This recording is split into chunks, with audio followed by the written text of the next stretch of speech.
കേരളത്തിലെ പോലീസുകാരെ വ്യാപകമായി സിപിഎം സമ്മർദ്ദത്തിലാക്കുന്നുവെന്ന് മുസ്ലിം ലീഗ് നേതാവ് കെ.എം. ഷാജി. യു.ഡി.എഫ് പ്രവർത്തകരെ കള്ളക്കേസിൽ കുടുക്കാൻ ഭരണം ഉപയോഗിക്കുന്നു.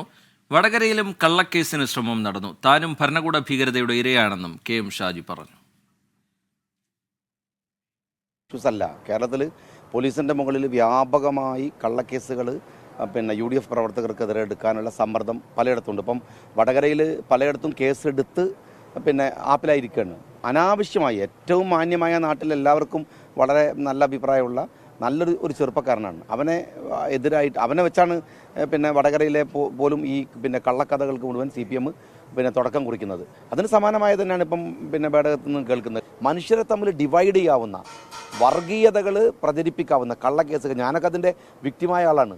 ജീവിതത്തിൽ പോലും കണ്ടിട്ടില്ലാത്ത നോട്ടീസുകൾ അടിച്ചിറക്കിയിട്ട് ലക്ഷക്കണക്കിന് ഉറുപ്പിക അതിൻ്റെ പേര് നഷ്ടം വരികയും കോടതി കയറി ഇറങ്ങിയ ഒരാളാണ് ഞാൻ. അരുൺ പാറയ്ക്കൽ ചേരുന്നുണ്ട് വിവരങ്ങളുമായി. അരുൺ, ഷാജി ഉയർത്തുന്ന വിമർശനം എന്താണ്?